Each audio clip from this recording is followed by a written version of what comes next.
Hey, it's Friday. I'm in a great mood. Up early. We have Trent Dilfer. Why not be in a great mood when you have Trent Dilfer? We're going to talk some football, and we're probably not going to talk Warriors with him. Maybe a little Warriors. Doubt it, though. The Warriors are not good. Now Steph Curry is out with a broken hand, and I have some thoughts, but I'm not sure. I know how many of you want the NBA stuff, but I'm pretty excited about this football thing. And my today's opening segment, the Open, is about Baker Mayfield and Jamal Adams and the NBA a little bit. So get ready for that one. Today's episode of the Ryen Russillo Show is brought to you by State Farm. If you're fumbling with insurance, State Farm agents are here to help because with over 19,000 agents, they're local to you and available to help. Whether you connect in person, by phone, or through the State Farm mobile app, agents are here to help. So go with the one that has coverage and agents you can count on. State Farm, talk to an agent today. And make sure you continue to subscribe, rate and review to the podcast. I know I probably mention it, and it always can come off as like, oh, good for you. But, you know, when you take a big move and you leave ESPN after 14 years and you go to the Ringer and it's been 2 months, there are 3 podcasts in the country that have multiple episodes ranked in the top 10. It's Bill Simmons, it's my buddies, Pardon My Take, and it's this podcast. And without you guys listening and to have it happen this soon, we're about 4 weeks in, like you get that opening bump where everybody's podcast is ranked really high and then it just sort of kind of filters out. And that's what really happens in the business. And then it's like, am I going to stay? Am I going to still stay up there? Like I said, 3 podcasts in the country that have multiple episodes in the top 10 rankings. And this is one of the 3. And I couldn't be more thankful. Yeah, I'm happy, but I'm very thankful that I have so many of you that care about like what Chris and I are doing, or any of the stuff we're doing, or some of the different things. Like you guys all seem to, well, look, I'm not saying it's 100% approval because maybe you just didn't tell me you didn't like it, but you seem to like the $1 billion whale story, and we're going to do more of that kind of stuff, and then Anik and the poker thing. So thank you. I can't, like, just a million thank yous. It means a lot. DraftKings. I'm excited to announce that DraftKings, a longtime supporter of mine throughout the radio days and now with podcasts, and all of the stuff that I've done, are now sponsoring this show for the rest of the football season. So when you're watching football, every run, throw, and catch mean more with a DraftKings lineup on the line. It's simple. Just draft your lineup, stay under the salary cap, and see how your team stacks up against the competition. With tons of cool features for the rest of the season, DraftKings has something for everyone, from rookies just starting to veterans who've been playing DraftKings for years. Let's pull up a number, because I knew this was going to happen as soon as it happened. May sound redundant. Not really, though. Kenyon Drake, I found out I was in a fantasy league 4 weeks after that had been playing, and somebody goes, you know you're in this league, right? Well, I was like, ooh, how am I doing? I'm like, not good. You're 0-4, and Roethlisberger is your starting quarterback. It auto-drafted for you. I went, oh, that sucks. I don't even like Ben. Unless as a dude. But as a quarterback, if he's healthy, maybe not a terrible pick. I go, let me guess, I got Kenyon Drake too again? They're like, yep, you got Kenyon Drake, first-round pick. I'm like, great, auto-draft.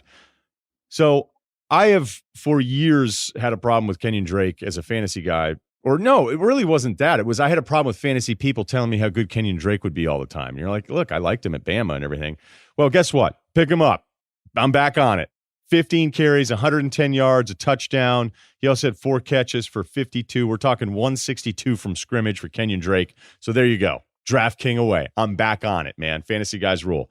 Download the DraftKings app right now and use my code Russillo, Russillo. New users will get a free shot at over $1 million in prizes with your first deposit. That's code Russillo for your shot at $1 million in prizes with your first deposit. Only at DraftKings. Minimum $5 deposit required. Eligibility restrictions apply. See DraftKings.com for details. I'm going to add to this DraftKings thing real quick, because when I was younger, I don't do it now. I don't know why I don't do it now. But when I was younger, didn't have any money, had a bunch of singles, relax. And I was like, let's play this game where I'll bet you $1 it's a run. And then if it's a pass, you get $1. And then we can make it, hey, it has to be more than 3 yards. And it's 3-1 odds on this and all these different things. It's an unbelievable icebreaker. Okay. It's a great way if you don't have any money and somebody's just hanging out. And it's not as weird as Netflix and chill. And you're like, okay, does she like Blacklist or does she like me? Just do it on DraftKings now. So there you are. You're there with your girlfriend. It's somebody new. You introduce her to the app. She puts the app on the phone. You start picking out different things, and you can do it just boom. All these. You don't have to wait 3 hours for the result to see who covered the spread. You can do it this way. Very interactive. So there you go. Download it now. DraftKings app, Russillo. They got bonus coverage on that one.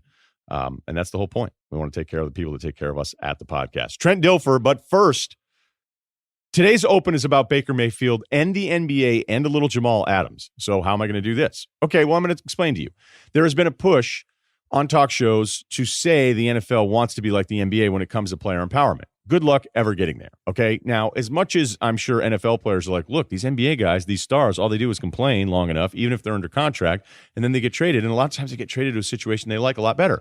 That's the NBA, and if you don't like the NBA because of that, I'd actually tell you, you know what, it's a really good argument, and I don't have a counter to it. I don't know that long-term it's awesome that everybody just gets to get mad and decide to go somewhere else. I know some of you listening are like, look, it's a business. The player should be able to take care of himself. If the team wants to trade him, why is that any different than the player deciding, I want to move out? I'm out of here. Well, I would think the contract has something to do with it. But then again, that's thrown back in my face. So there are theories I'm open to debating, but it doesn't mean you have to like it every single time an NBA player decides, hey, I'm out of here.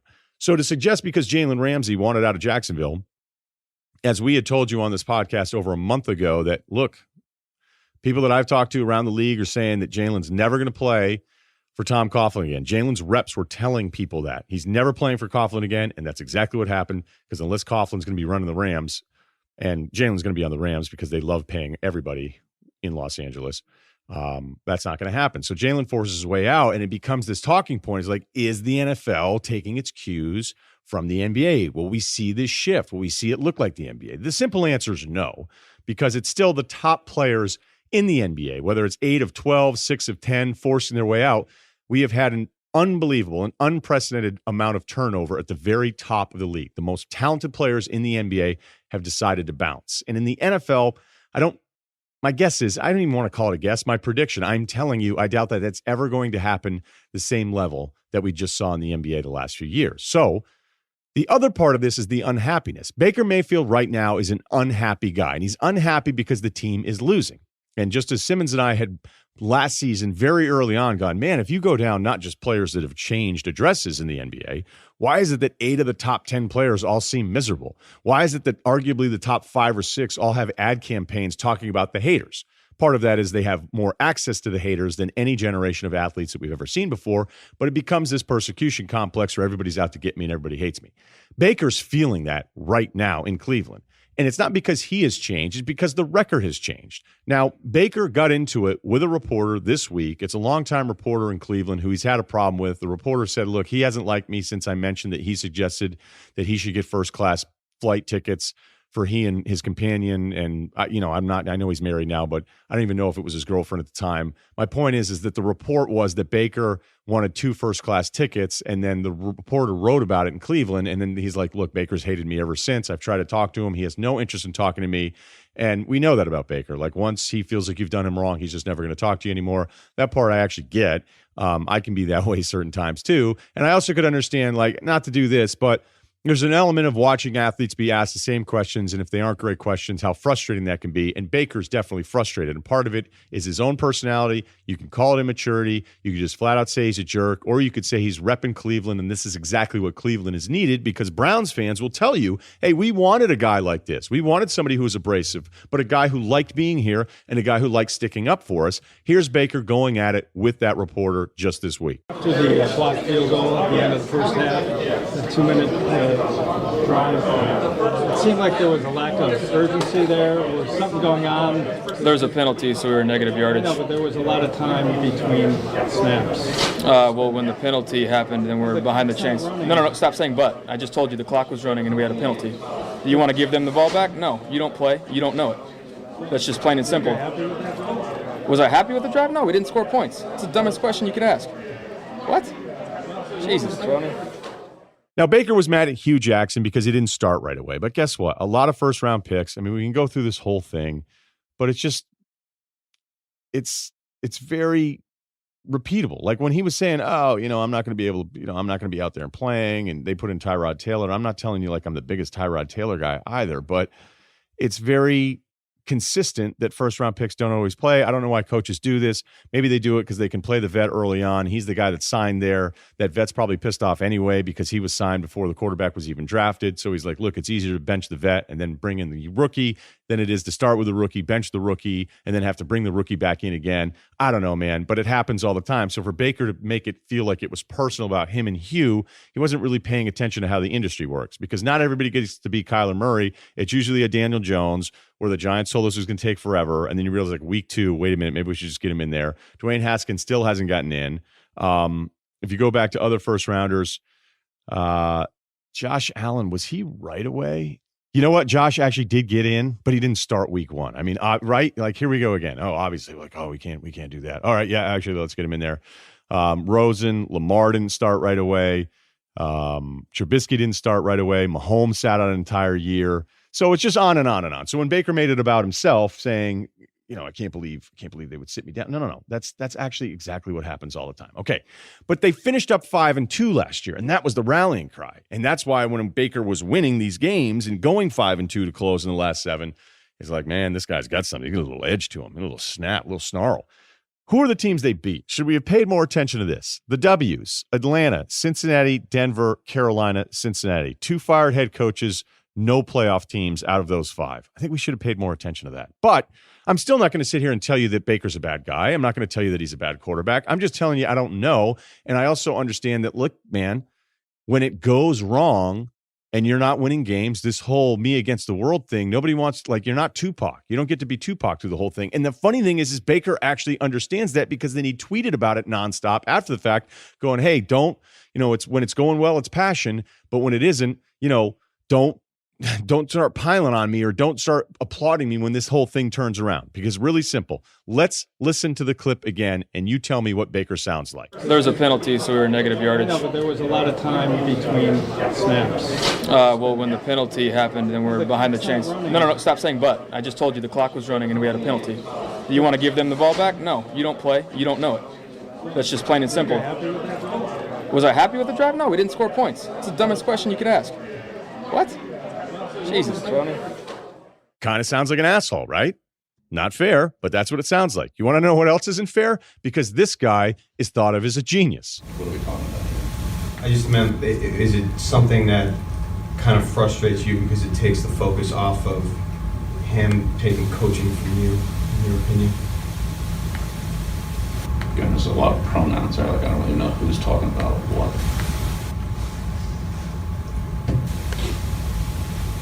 There? No, that's a bad question. That's Bill Belichick being asked about off-the-field distractions, where he just literally walked away from the podium. I could have come up with a million examples of this, but Bill, when he decided, he's done. That guy's got 300 wins. I'm not telling you Baker's Bill Belichick. I'm just saying that Baker actually has it completely figured out. But he's unhappy right now, just like Jamal Adams. Now, Jamal Adams had a different reason for being unhappy. He wasn't unhappy about the coverage. He was more than happy to sit down and talk with everybody, which I did think was funny. And shout out to Karl Anthony Towns, who I think should have gotten 1 more game suspension than Embiid, because his comeback game was so bad. And I even thought it was funnier that Simmons was somehow the peacemaker in all of this, but we're just going to leave that for the NBA pod that we do here soon. But Jamal Adams, who was like, I'm not really ready to talk, except I'll do videos on Twitter. I'll go ahead and sit down and talk with the media. I just don't want to talk to the front office. Now, Jamal was mad because of the trade deadline. He felt like he was being shopped around. I don't know enough about the specific answers here to know if Joe Douglas decided, hey, let's find out if we could trade Jamal Adams. Jamal Adams, who's not one of the best safeties in the NFL. He's one of the best players in the NFL. Jamal talked to the media after the trade deadline went through, and like everybody else in the league, actually wasn't traded. Well, man, I woke up Monday morning, and, I kind of found out through a couple of reliable people that I have a lot of trust in that I was being, shopped around. At the end of the day, I know he has a job to do, and I respect it. But I hold myself in a high regard. I've done everything, they've asked me to do since I've been here for the 3 years. I didn't take that lightly. I really didn't. But when I heard that I got the call, that my agent called me and he told me what was going on, it definitely hurt me. You know what I mean? I hold myself at a high level. You know, the Rams don't take calls on Aaron Donald.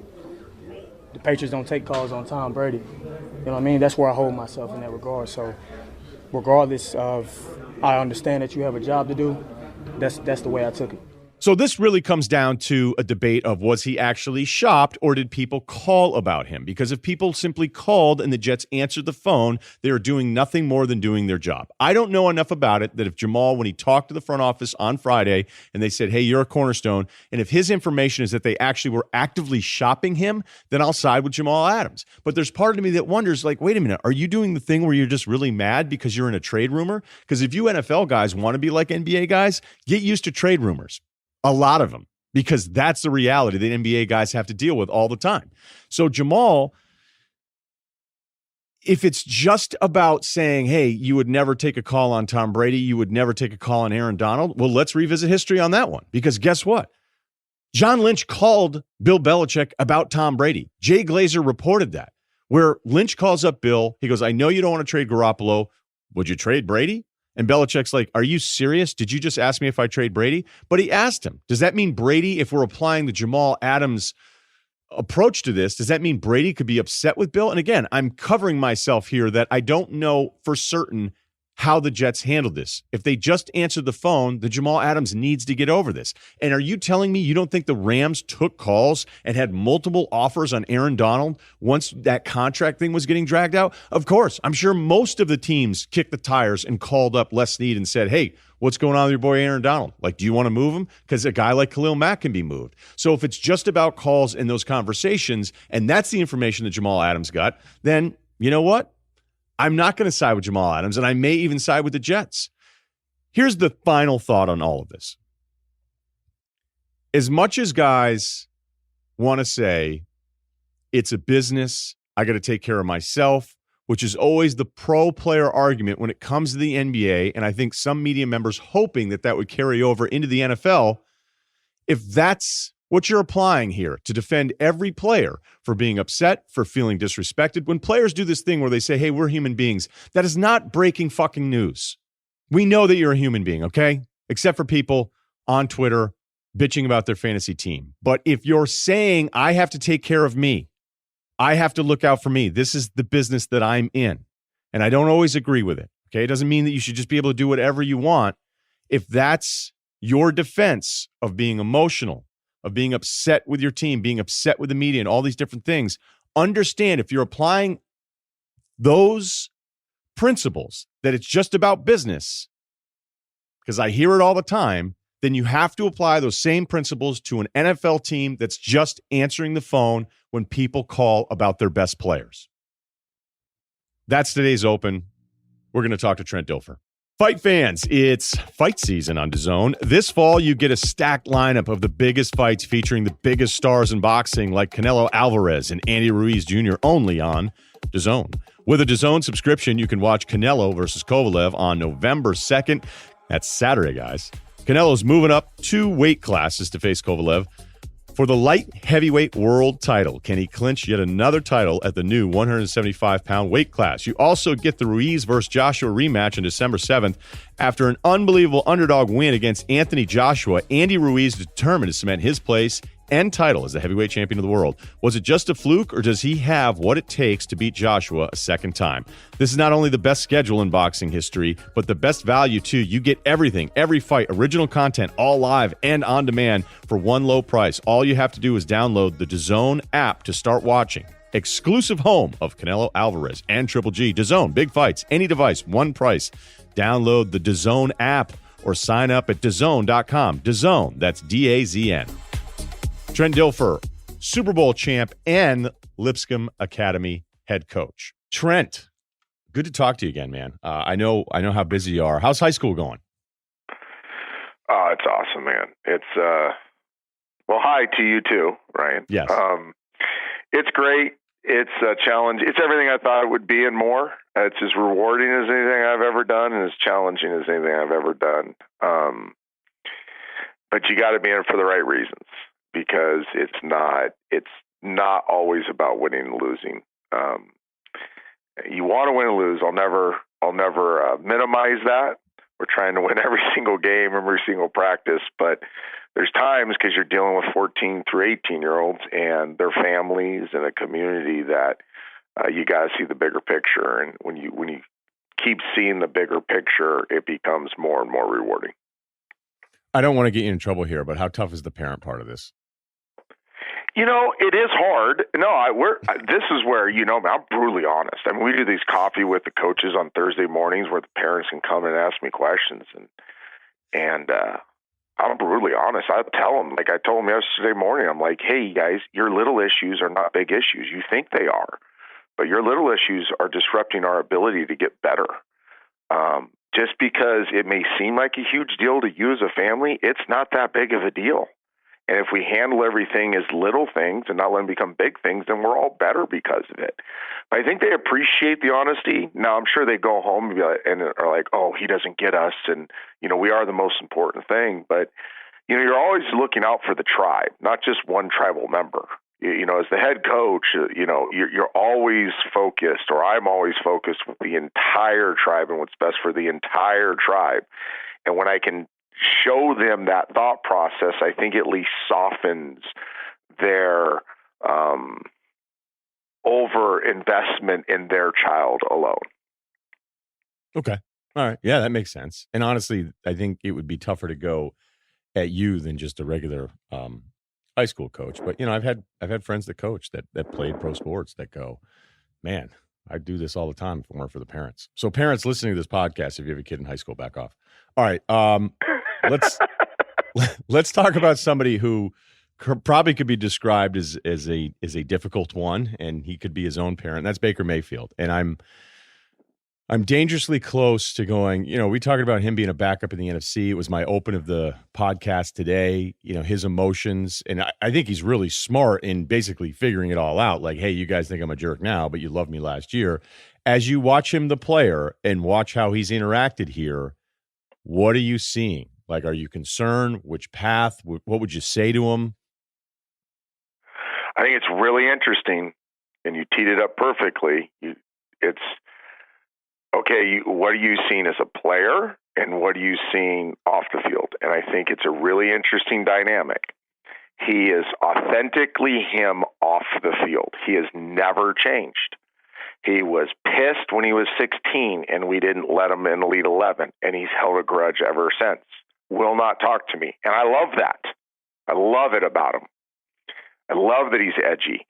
I love that he's never changed. He needs to mature, but he's not going to change who he is. The number one thing that kills quarterbacks is they're told they need to be a certain way. They need to be Tom Brady or Peyton Manning or whoever it is. No, they need to be a better version of themselves. So they need to know who they are, and he knows who he is. He's a chip on the shoulder, confrontational, high energy type guy. And there's probably a better way to explain him. And I don't think he should change that. I think he should be more respectful in how he does that. He should grow as we all grow as human beings, but never sacrifice who he is. But the interesting thing is he doesn't know who he is on the football field. And that's my big thing right now. And I've been saying it since the draft. If you study the football playoff against Georgia, it was very clear who he was. He is a precision timing guy that when he thinks he's an athletic guy, he gets into a bunch of trouble. When he thinks he's an extend the play guy, he gets into a bunch of trouble. People forget when he was at OU, he had 5 offensive linemen that went to the NFL. He, for the most part, the bulk of his production was rhythm, timing, precision, execution, be part of the system, not be bigger than the system. And when he does that in the NFL, he's very good. As soon as he starts trying to play outside of the X's and O's and put on the Superman cape and be the creative, artistic Steve Young type guy, he's just not big, physical, and talented enough to be consistent doing that. He can do it at times, and everybody, and Case Keenum can do it at times, but that can't be his primary pitch. And he gets himself in a ton of trouble when he's overly aggressive, when he tries to be something he isn't on the football field. So it's the dichotomy of he knows who he is off the field, and I'm okay with that. He just needs to grow and mature. He doesn't know who he is on the field, but as he begins to grow and mature in that, if he's introspective enough to look at the tape and say, in the eye of the sky doesn't lie, look at when I'm on rhythm, when I'm on time, ideal. Oh, okay, yeah, I made a play here, I made a play there, but if you take the 15 times that I didn't play on rhythm, wow, 8 of them were bad and they hurt my team. Well, maybe I shouldn't do that as much.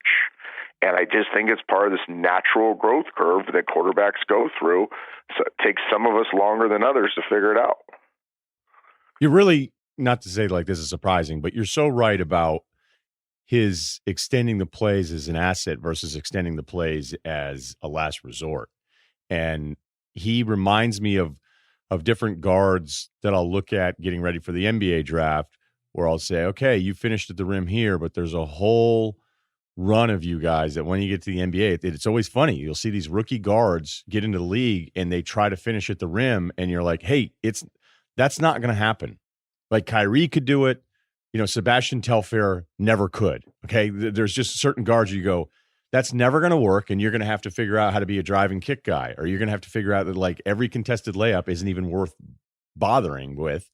And when we had McShay on, he was like, look, he doesn't test off the charts, but everybody sees him running around Oklahoma thinking like he's this dual threat guy, and he isn't. But the biggest thing that I see with him when it was like, oh wow, he's going to go number one, when it is right, it looks really, really good.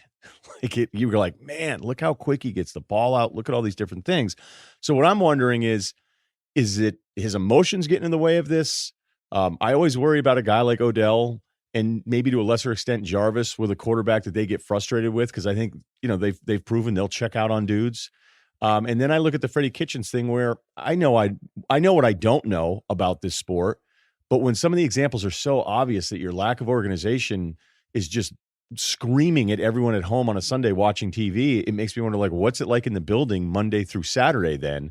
So I'm at a real point with him where I don't like to write off anybody. I also don't anoint anybody after half a season either, but I'm just sitting here going, I wonder how this story ends, because it looks bad now on the field and off the field.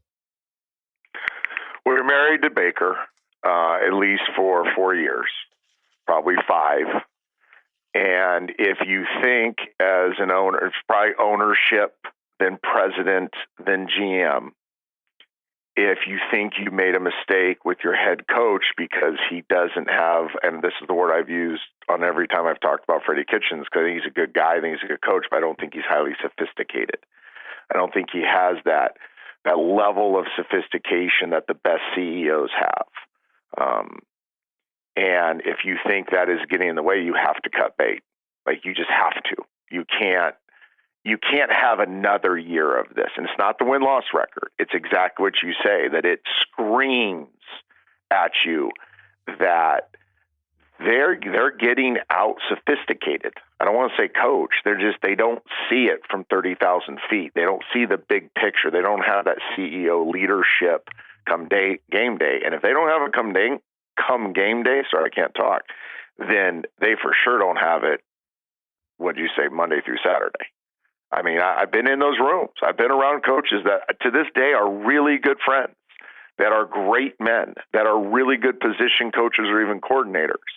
But once they put the big hat on, it overwhelms them, and they can't go above the granular minutia and see the bigger picture. Therefore, everybody becomes a prisoner of the moment.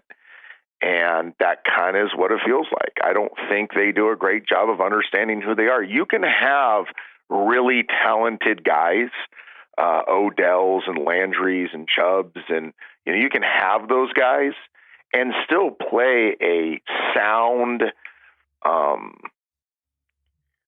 fundamentally right, somewhat boring type of football that wins for you. You don't have to be NASCAR. I mean, you don't have to be pedal to the metal all the time.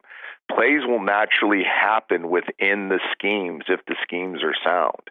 And it seems like it's kind of a spitball offense. It's kind of like, oh, okay, let's go empty here because we have 5 guys we can go and empty, or let's take a shot here. Well, why not run the ball a couple more times? Or, hey, we're running the ball. Why not do run action off of it?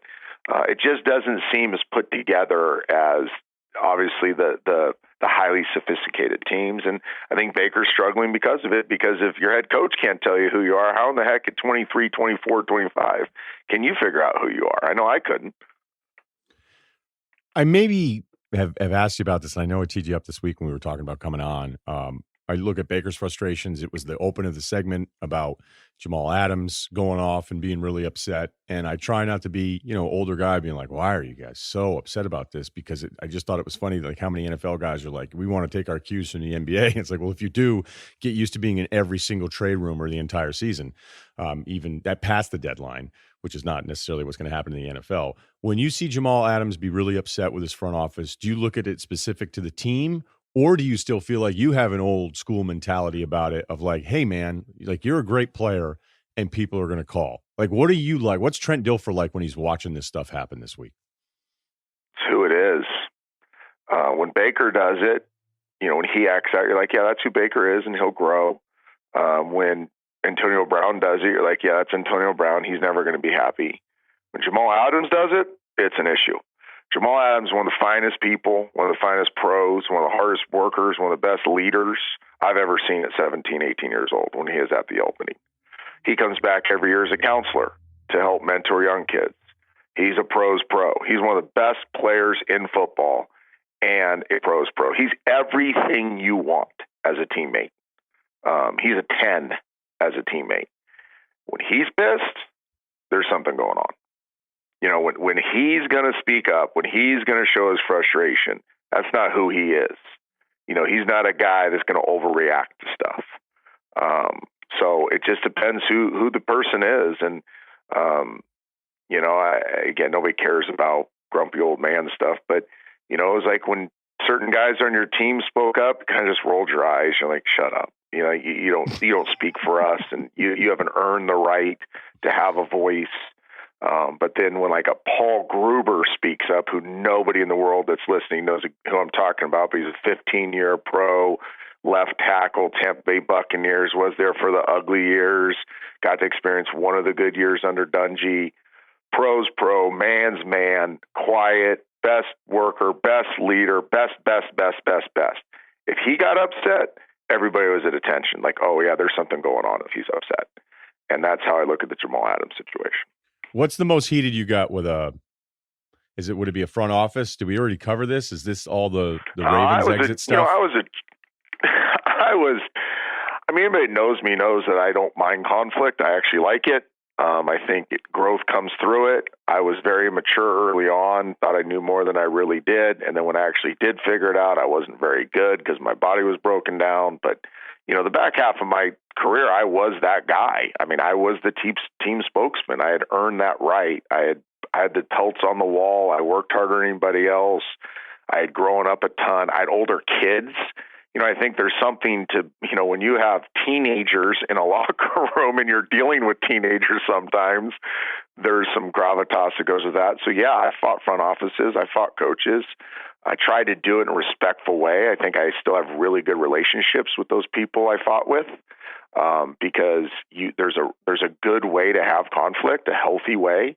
But, yeah, when I felt like there was an issue with the team, when I felt like ownership or front office was doing stuff that hurt our ability to prepare and win, these are our livelihoods. And sometimes a lot of those guys on the team don't have voices, or they don't know how to express their voice quite yet.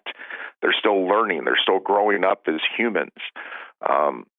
When you lose a son at 30 years old, when you have 3 other teenage kids, when you've won a Super Bowl and been kicked off a team, when you've gone through major injuries, when you've gone to Pro Bowls and then been discarded, you have enough pelts on the wall that you feel burdened to be your team spokesman.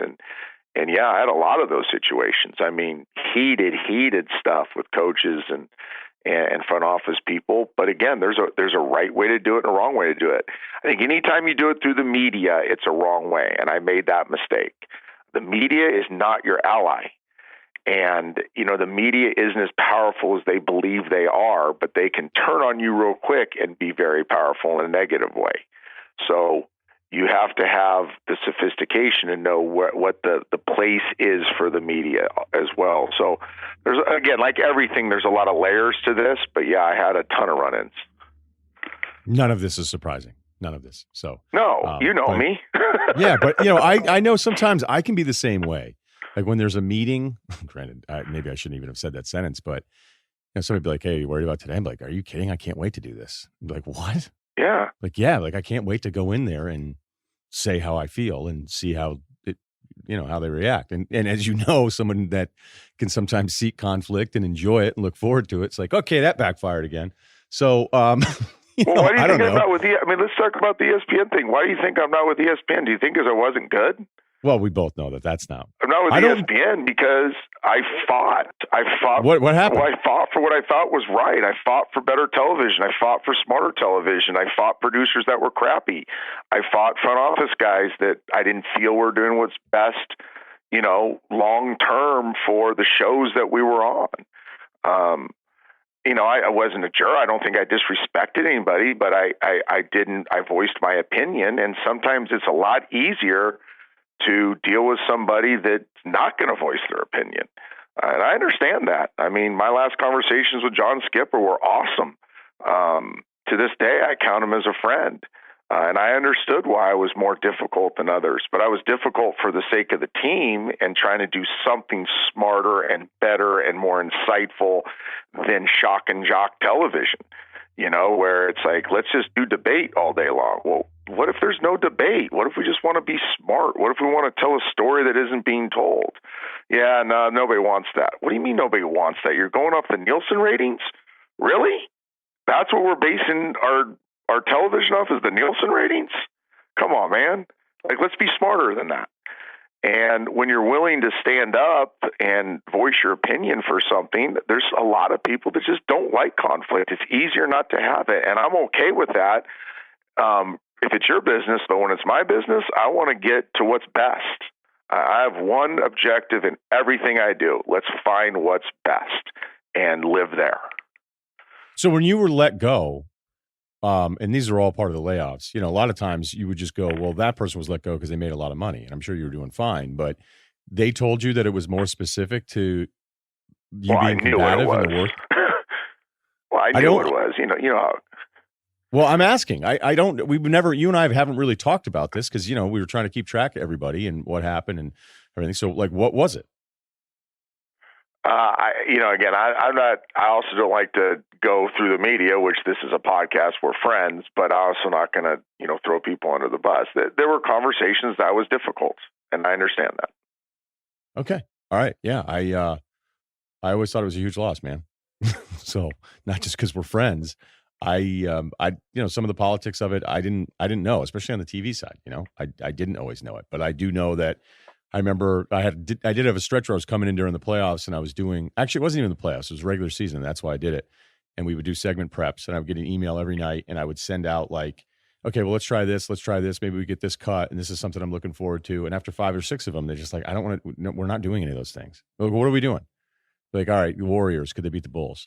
And then the segment producer, after like 20 straight Warriors ideas that were not original, and it was the same thing, like 20 Sports Centers in a row, I went and met with the person. I go, hey, you know what? We need to be a little better here. We need to figure out a way to put a twist on it. For the radio show, I wouldn't just say, hey, Warriors are good for 20 opening segments. I'd say, hey, so that's always been one of the things with ESPN that I try to explain to people, is that there are people there that are amazing. And then, like any business, there's times where you go, this is it. Like, that's all we're doing. And then when you do say, hey, we need to try to make this a little bit better here, you get this eye roll of like, oh, like, television. And I go, well, I know topics, and I know interesting, and I know not interesting, and I know would the Warriors beat the Bulls 20 days in a row isn't interesting.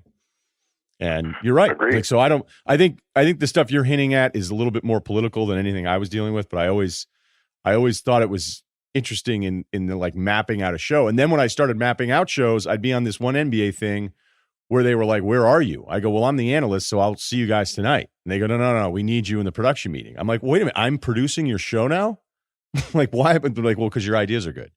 So yeah, that part of I don't think that's even specific to ESPN. I think that's just television. I think there's creative people everywhere that go like, no, I want to try this. And then there's somebody who goes, nope, that's not what the research says. Shut up and just sit in the chair and say Warriors Bulls. Amen.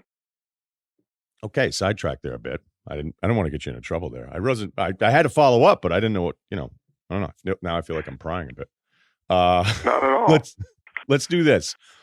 Let's go through young QBs. I don't know what my threshold for young QB is. Like Deshaun Watson is young. I don't need to ask you whether or not he's a dude too soon or not going to happen because he's turned into one of my favorite players in the league. All right. Amen. Is that fair? Yep. All right. Good. Yep. Good. And I know it took me a little bit longer than some other people, but the stuff that guy does every week now, I'm like, I give up. I remember the show I did with you and Danny before the draft. I could tell you where I was sitting at my house in Saratoga on our Tuesday morning that we did that show. And you guys were pushing back on, is Deshaun really like what makes him so great? And we had this big, long conversation about you just got to spend time around him. Like it's unfair to judge Deshaun until you spend time around him or until you see a lot of his play.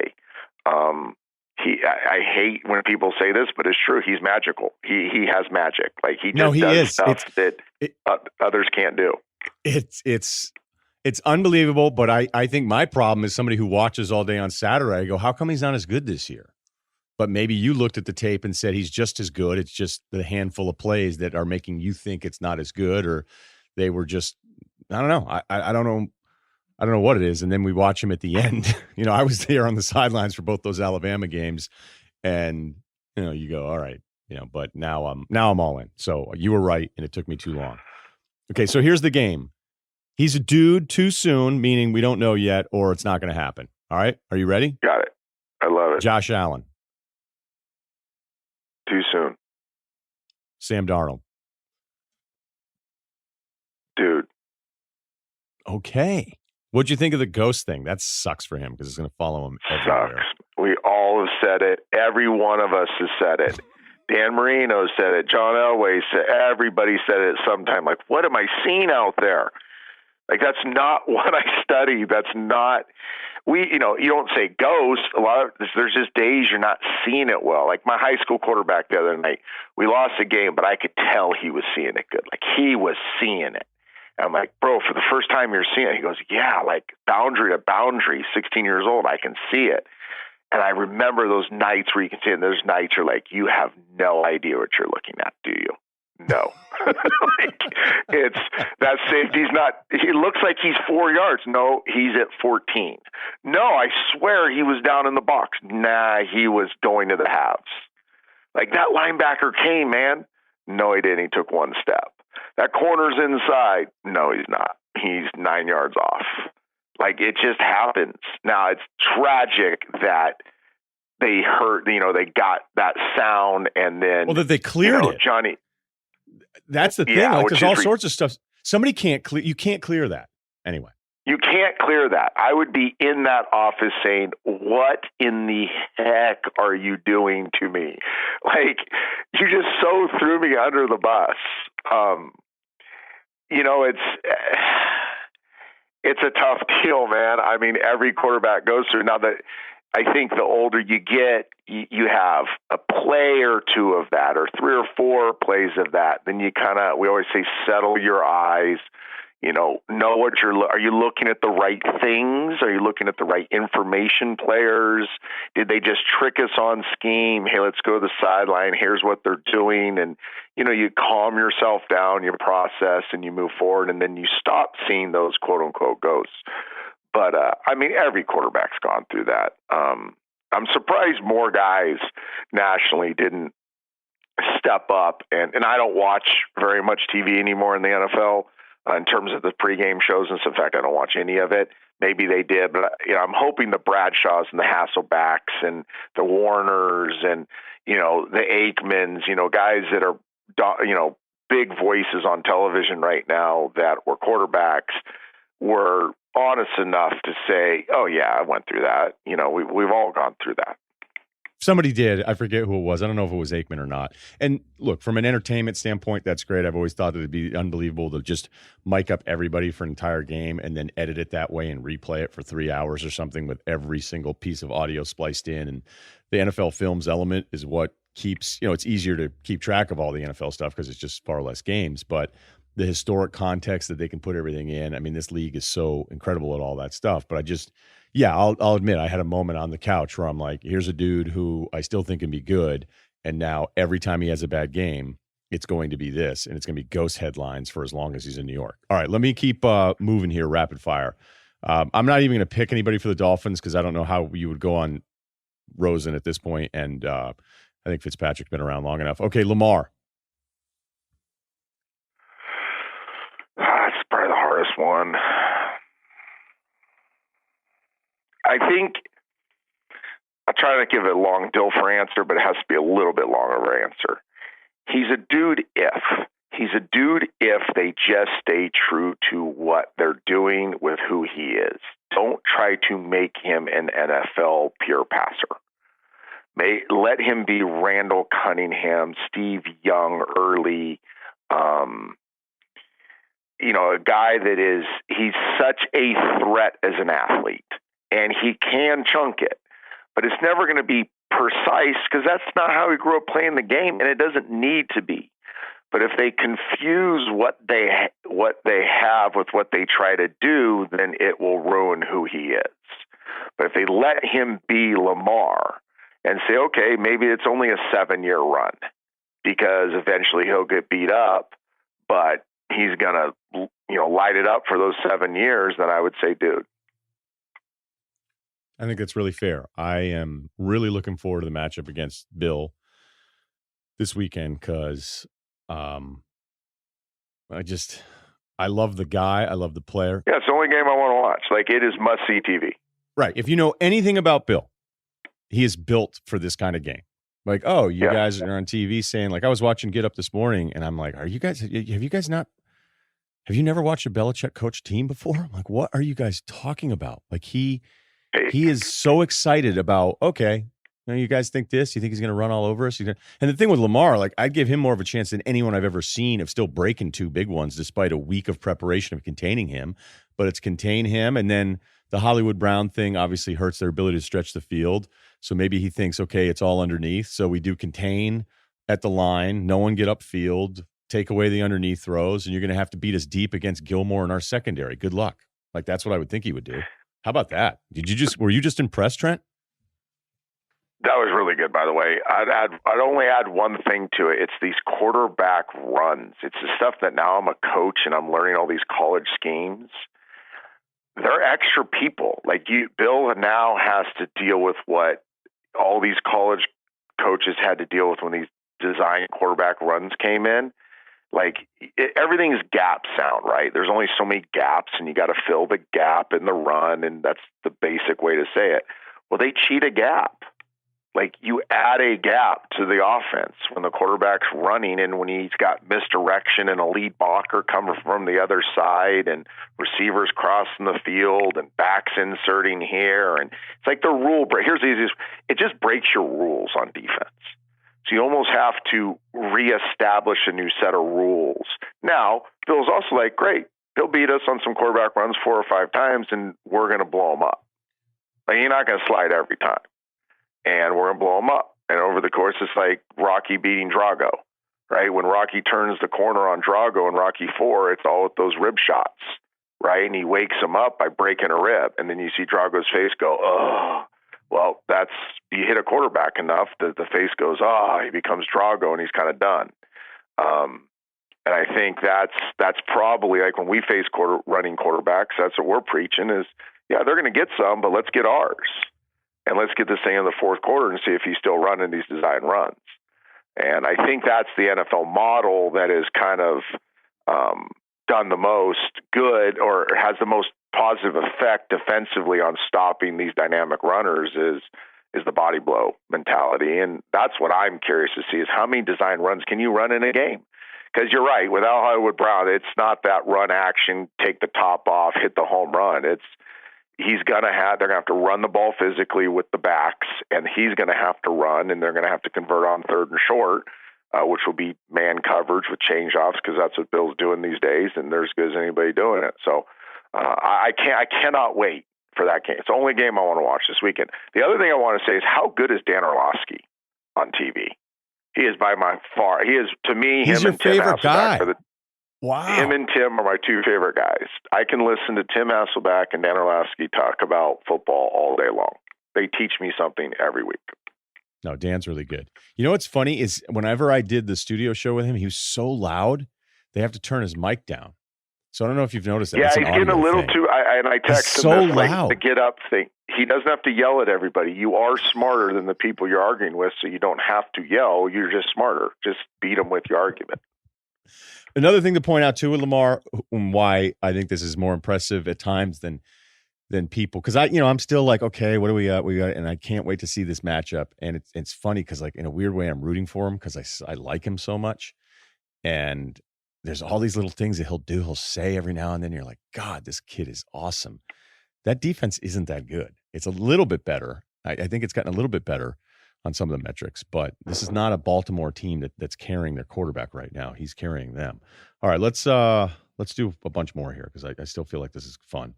We did Lamar. Mason Rudolph, probably a little too soon, unless you want to just write him off now. Yeah, I mean, way too soon. Right. That's what I figured. You're fair here. Fair but stern. Baker. Gosh darn, I thought we were done with the Baker. We can be done. I know. I think too soon. And I'm a Baker fan. Always have been, even though he hates my guts. Big fan. But I think it's too soon because there's things outside of his control. You are tied to your head coach, play caller, offensive coordinator. And right now, I don't like the combination. Okay. He hates your guts, huh? He's just I kind of love it about him, though. I love the fact that he holds grudges against people that he feels wronged him. Listen, he was a short, little, fat, pudgy kid that threw the ball nice when I saw him at 16. Like, I'm not taking that for Elite 11. I want dudes. He became a dude later. Jacoby Brissett. Dude, too soon. Dude. Super dude. Okay. Long-term solution. That's Long's favorite guy. He loves him. He's really good. Gardner Minshew. Dude, I just did a thing with Colin on Monday. I said he's the next Tony Romo. Who? Tony Romo. Colin. Yeah, I did it with Colin on Colin's show on Monday morning. I said, I got your next Tony Romo for you. Everybody's always looking for the late round or the undrafted guy that has a chance to be a long-term franchise guy you can build around, and I think Gardner's that guy. Wow. That one kind of threw me Now, off. they don't think that, but I think it. Jacksonville doesn't think it. I don't think so. Are they going with Minshew or Foles this week? I felt like as of last night, I still didn't know. Sometimes it's the head coach and the coordinator, the only two that know. Yeah, no, right. I guess we'll figure that one out this weekend. Okay, how many more guys do we have here? I don't want to do Dak and Wentz. I feel like they've been around long enough. Trubisky? No, out. I would have. Trubisky is a great example of the love button scenario. Have I ever told you about the love button scenario that goes on in the NFL? I want to hear it again.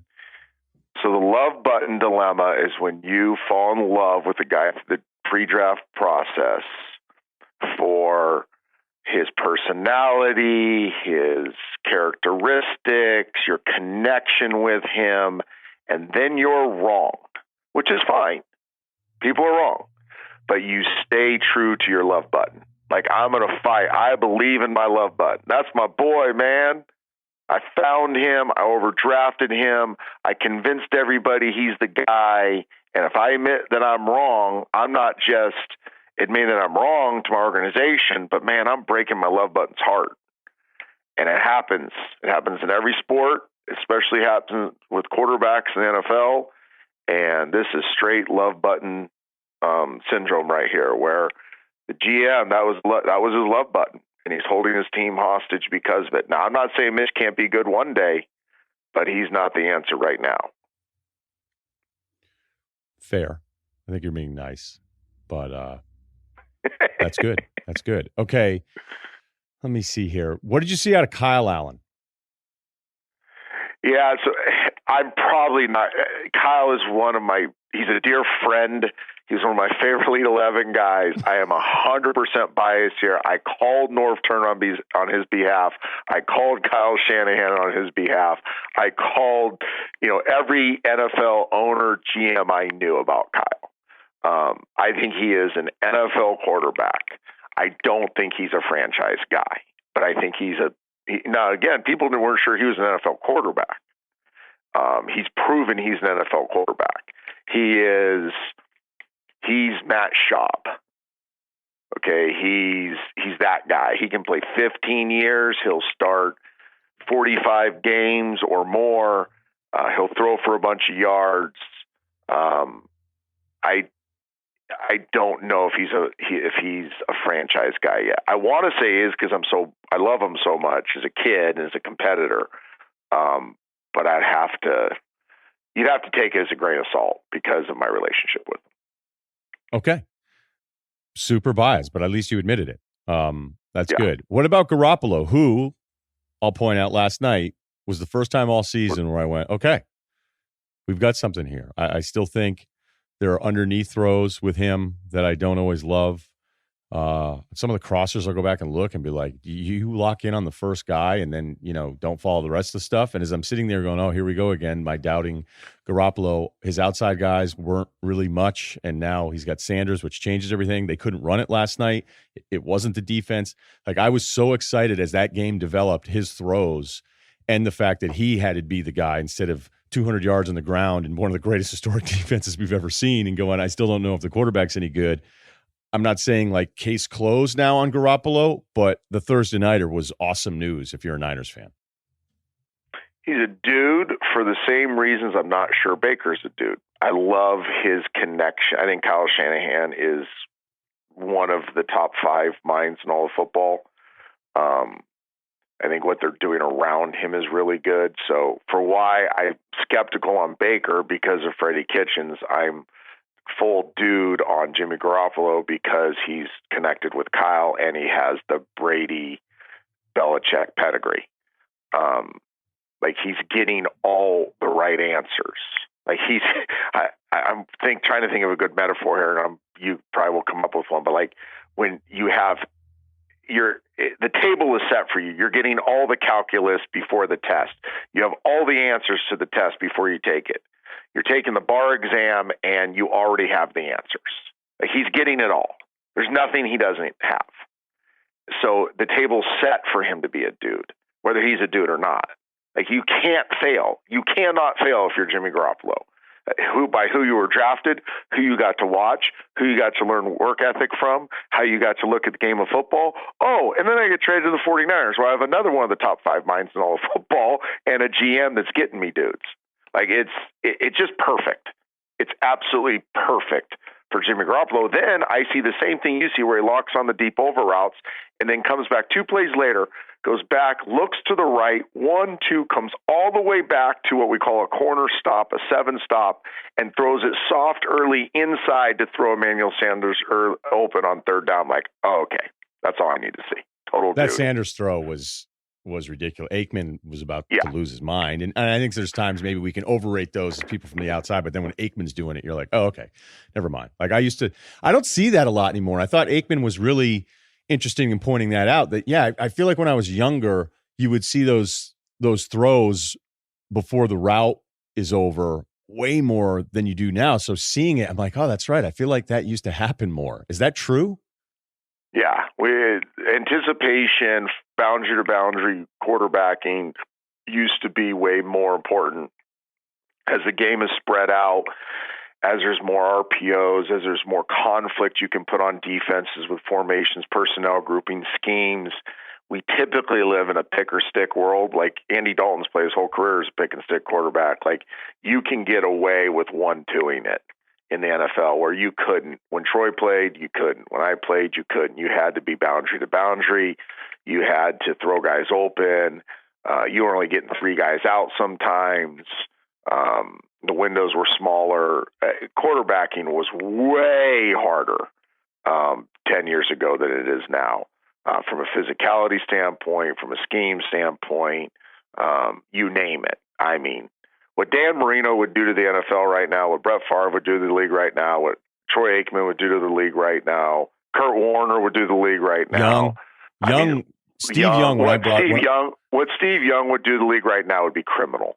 Like, that's why I love Patrick Mahomes. I love Deshaun Watson. I love these guys. I think they're fantastic. But people say, oh, it's the first time we've ever seen that. No, you're an idiot if you're saying that. Brett Favre did everything Patrick Mahomes is doing right now and did it better and did it when it was harder to do. I know you guys, look, can I jump in only because I know what's going to happen? There's going to be young people listening and be like, hey, we're jumping in. And I lose my mind when it's the older NBA guys trying to act like what these guys are doing today wouldn't happen, when I'm like, you guys would, if you did time travel and dropped the Warriors into a 90s game, they'd be like, wait, everyone can shoot and they shoot from out there the whole time? Like, that would screw them up. But when I asked Steve Young about, today's game, just as you're saying, he was dying laughing. And it wasn't in a disrespectful, grandfatherly, dismissive way. It was just, hey, man, he goes, the middle now versus what we dealt with, it's a real thing. And it's great that it's safer. He's like, it's great that people don't have the head injuries that I had to deal with. But he's like, it is laughable to think of what I could get away with throwing, like stuff I could throw to now, where those areas were all off limits because you couldn't make plays there. And now it's wide open and it's all over the place. And to suggest that it's not way easier now is just, and it's Steve's smart, analytical, his mind. It was really convincing. And after that point, I'm with you. You're just denying. It's not saying these guys aren't great, but you're denying how much the game has changed in a way that maybe is a little harder to identify. I'll go stronger than that because I'll preface this by saying I stunk then, I would stink now. This has nothing to do with me. Okay, so take me out of it. If you hate me, if you're one of those guys that say you only won a Super Bowl because your defense great, you're right. Don't care about you. Let me speak on behalf of my peers. It was 10x harder to play quarterback than it is now. All the reasons Steve is saying, but talk about the physical part of it. I show my kids, my kids will YouTube me now. My high school kids will YouTube stuff of me, and they're like, Coach, they were trying to kill you. We're watching YouTube videos, and they're hitting your knees and your face and putting their elbows in your throat, and they're hitting you a second after. I'm like, yeah, that was every snap. Every snap, when you drop back on 3rd and 10, you were getting lit up. Go watch Troy Aikman videos. You lit up. Toughness was maybe more important than how you threw the ball. So not only were Troy Aikman and Dan Marino and John Elway and Steve Young and I can go, whoever, not only were they every bit as good, if not better, as these guys, they were exponentially tougher too. You were in pain all the time. You couldn't practice till Thursdays some weeks because you couldn't walk. And then you went through for 370. Come on now. Patrick Mahomes boo-boo ankle before his knee, and you would have thought the world was over because Patrick Mahomes had a sprained ankle. Brett Favre played 2 years like that. I'll just defend my peers. And I love these. Listen, I coached most of these kids at Elite 11, so I'm not saying they're not good. I love these kids, like my sons. I am the biggest cheerleader fan for quarterbacks in the world. It's not close. It's not even comparable to how much more difficult the position was to play. Last thing, because I've already kept you longer than I thought. Is that all right? Because I sent this in the note last night, and I think it's really important. It was easy to tell when it was over for Peyton because it was like that.